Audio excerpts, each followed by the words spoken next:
ये कहानी है एक ऐसे वैम्पायर की जिसे एक मच्छर काट लेता है और वो वैम्पायर कैसल में हजारों साल से कैद है। इस मूवी का नाम है वैम्पायर कॉपरेकी। फिल्म की स्टार्टिंग में हम एक आइलैंड को देखते हैं जिसमें एक वैम्पायर हजारों साल से कैद था और तभी वो ताबूत खोलकर उठ खड़ा हो जाता है और तभी उसे एक मच्छर काट लेता है। वो आदमी एक वैम्पायर होता है जिसके कारण वो मच्छर भी अब वैम्पायर बन जाता है। जिसके बाद वो मच्छर कैसल से उड़कर वहां से निकल जाता है। तभी हमें एक माफिया को दिखाया जाता है जो कि हॉर्स रेसिंग की इन्फॉर्मेशन को लीक करके बहुत पैसे जीत रही थी।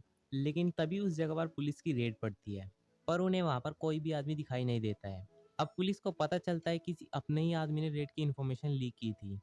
जिसके बाद माफिया का लीडर वहां पर आता है जिस पर पुलिस को कोई भी सबूत ना मिलने पर उसे छोड़ना पड़ता है। कुछ देर बाद माफिया लीडर और एक पुलिस ऑफिसर डॉन ली लड़कियों के साथ पार्टी कर रहे होते हैं और उन्हें एक आदमी हॉर्स राइडिंग की इन्फॉर्मेशन लीक के पैसे देने आता है। जिसमें हमें पता चलता है कि डॉन ली ने ही रेड की इन्फॉर्मेशन माफिया को दी थी। थोड़ी देर बाद डॉन ली अपनी गर्लफ्रेंड यॉन ली को उसकी शॉप पर से पिक करने आता है जहां वो उसके साथ फिजिकल होने की कोशिश करता है। लेकिन यॉन ली उसके मुंह पर मुक्का मारकर उसे मना कर देती है। जिसके बाद डॉन ली यहाँ से ड्राइव करके चला जाता है। अब रास्ते में उसकी एक ट्रक वाले से लड़ाई हो जाती है और लड़ाई के वक्त वही वैम्पायर मच्छर डॉन ली को काट लेता है और डॉन ली के हटाने पर वो मच्छर वहीं पर मर जाता है। जिसके बाद डॉन ली बेहोशी की हालत में आ जाता है और अपने घर चला जाता है। अब अगले दिन जब वो उठता है तो उसके वैम्पायर जैसे दांत हो जाते हैं लेकिन कुछ देर बाद वो फिर से नॉर्मल हो जाता है। तभी उसके पास उसके साथी ऑफिसर केट का फोन आता है जिसमें वो एक होटल मर्डर केस के बारे में बताता है। जिसके बाद डॉनली इन्वेस्टिगेशन के लिए वहां पर जाता है और इन्वेस्टिगेशन स्टार्ट करता है। लेकिन वहाँ बहुत सारा खून होने की वजह से डॉनली उसको पीने लगता है। फिर केट और डॉनली दोनों एक लिफ्ट से नीचे जाने लगते हैं।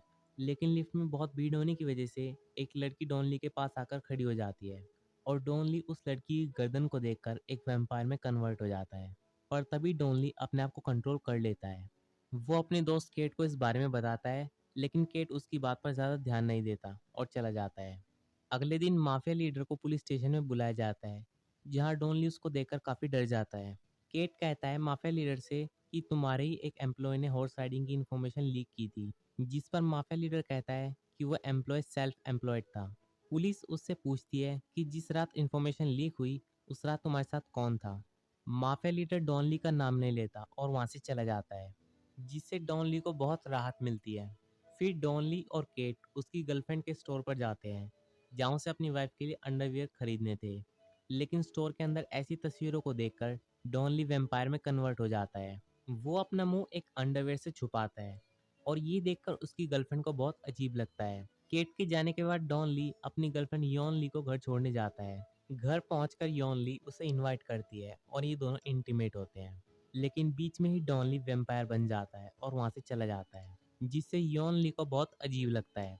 फिर डॉन ली चर्च के फादर से मिलता है और वहाँ बताता है कि वो जब भी किसी लड़की को देखता है वो टर्न ऑन हो जाता है और एक वेम्पायर बन जाता है। वो फादर उसे एक दूसरे फादर से मिलवाता है जो कि एक वेम्पायर एक्सपर्ट होता है। फादर उसके गले को चेक करता है जहाँ मच्छर के काटने का निशान होता है। फादर उससे मच्छर के बारे में पूछता है तो डॉनली बताता है कि वो मर गया। जिसके बाद फादर एक चाकू निकालता है और डॉनली के हाथ को काट देता है लेकिन वो घाव तभी की तभी भर जाता है। फादर फिर उसको जान से मारने की कोशिश करता है लेकिन डॉनली गन पॉइंट पर वहां से बाहर निकल जाता है। अगले दिन पुलिस स्टेशन में वो लड़की आती है जो डॉनली और माफिया लीडर के साथ पार्टी में थी। वो पुलिस के कहने पर डॉनली का स्केच बनवाने लगती है और वहीं दूसरी तरफ डॉनली केट को लेकर उसकी वाइफ की बर्थडे पार्टी में जाता है। तभी रास्ते में डॉनली के फोन पर माफिया का फोन आता है जिसमें वो डॉनली को ब्लैकमेल करता है कि अगर उसने केट से बुक नहीं ली जिसमें माफिया लीडर के खिलाफ सबूत हैं तो वो केट को मार देगा। अब रात को बर्थडे पार्टी में डॉनली उसकी बुक को चुराने की कोशिश करता है लेकिन नहीं चुरा पाता। जिसके बाद केट को ये बात पता चल जाती है और केट डॉनली से बहुत इमोशनल होकर उसे भाई कहता है जिससे डॉनली को बहुत रिग्रेट फील होता है। जिसके बाद डॉनली वहां से चला जाता है और उसके जाने के बाद माफिया लीडर वहां आकर केट को बहुत बुरी तरह से मारता है और उसकी बुक को ले जाता है। और जब ये बात डॉनली को पता चलती है तो वो उसे हॉस्पिटल में छोड़ने जाता है और उसके बाद वो अकेले ही माफिया लीडर को अरेस्ट करने जाता है। लेकिन माफिया लीडर डॉनली को बहुत बुरी तरह से मारता है और बिल्डिंग से नीचे फेंक देता है ताकि ये एक सुसाइड लगे। अब डॉनली नीचे गिर जाता है लेकिन तभी वहां पर फादर आते हैं और डॉनली को अपने घर ले जाते हैं। वो एक चाकू से अपने हाथ को काटते हैं और अपना खून डॉनली के मुंह में डाल देते हैं। कुछ देर बाद डॉनली बिल्कुल सही हो जाता है और पूरी तरह से एक वैम्पायर बन जाता है। फादर डॉनली से कहता है कि उसे सनलाइट से बचना होगा और उसे खुद को कंट्रोल करना होगा। वो उसे वार्निंग भी देते हैं कि अगर तुमने कभी भी किसी जिंदा इंसान का खून पिया तो वो फिर कभी इंसान नहीं बन पाएगा। फादर उसे ये भी बताते हैं कि तुम्हारे अंदर वैम्पायर की शक्ति तभी आएगी जब तुम टर्न ऑन होगे या फिर तुम्हें बहुत गुस्सा आएगा। उसके बाद डॉनली डिसाइड करता है कि वो इन शक्तियों से माफिया लीडर के खिलाफ सबूत इकट्ठा करेगा और उसे पुलिस में देगा। जिसके बाद डॉनली दीवार पर चिपककर हॉर्स रेसिंग की इन्फॉर्मेशन को लीक करता है और उसके कंप्यूटर को हैक करके उसका पासवर्ड बता देता है, जिस वजह से माफिया को पैसों का बहुत भारी नुकसान होता है। और जब ये सारी बातें केट को पता चलती हैं तो उसे ये शक होता है कि ये जरूर डॉनली ने ही किया है। और वहीं डॉनली माफिया लीडर के पास जाता है और उसे एक थप्पड़ मारकर भागने लगता है।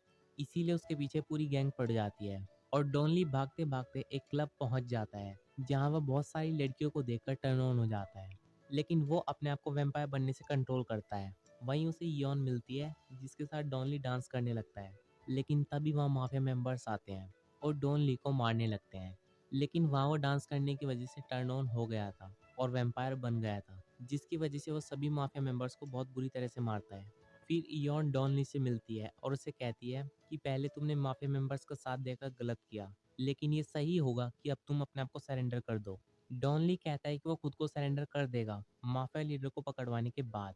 फिर वो अपने दोस्त केट से हॉस्पिटल में मिलने जाता है, जहाँ केट पहले तो उस पर बहुत गुस्सा होता है, बट बाद में दोनों मिलकर उसको पकड़ने का डिसाइड करते हैं। केट बताता है कि माफिया लीडर ड्रग्स का धंधा भी करता है और उसे बिल्डिंग का एड्रेस देता है जहाँ वो लोग ड्रग्स का बिजनेस करते हैं। फिर डॉन ली अपने वैम्पायर के सीक्रेट के बारे में केट को बताता है और वहाँ से चला जाता है।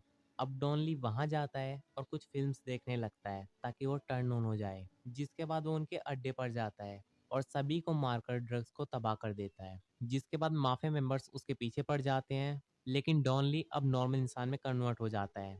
पर तभी अचानक से उसके सामने एक लड़की आ जाती है जिसे देखकर वो टर्न ऑन होने की कोशिश करता है, लेकिन वो वैम्पायर नहीं बन पाता है और भागने लगता है। और वो इनसे पीछे छुड़ाकर बहुत मुश्किल से चर्च में पहुंच जाता है। लेकिन तभी उसके फ़ोन पर माफिया लीडर का फ़ोन आता है और वो यॉन को बंदी बनाकर डॉनली को वहां आने के लिए ब्लैकमेल करता है। जिसके बाद डॉनली वहां जाता है और इयोन को लटका देखता है। वहां माफिया मेंबर्स डॉनली को मारने आते हैं, लेकिन डॉनली वैम्पायर पावर से सबको मार देता है। बट अचानक से लड़ते लड़ते उसकी आंखों पर से उसका मास्क गिर जाता है, जिस वजह से रोशनी उसके मुंह पर गिरने लगती है और वो हारने लगता है। अब माफिया मेंबर्स उसे बहुत मारते हैं और इयोन ली को भी हाइट से फेंक देते हैं, जिससे इयोन बेहोश हो जाती है। और ये देखकर डॉनली को बहुत ज़्यादा गुस्सा आ जाता है और वो पूरा वैम्पायर बन जाता है और सभी गैंग मेंबर्स को मारकर माफिया लीडर को पकड़ लेता है।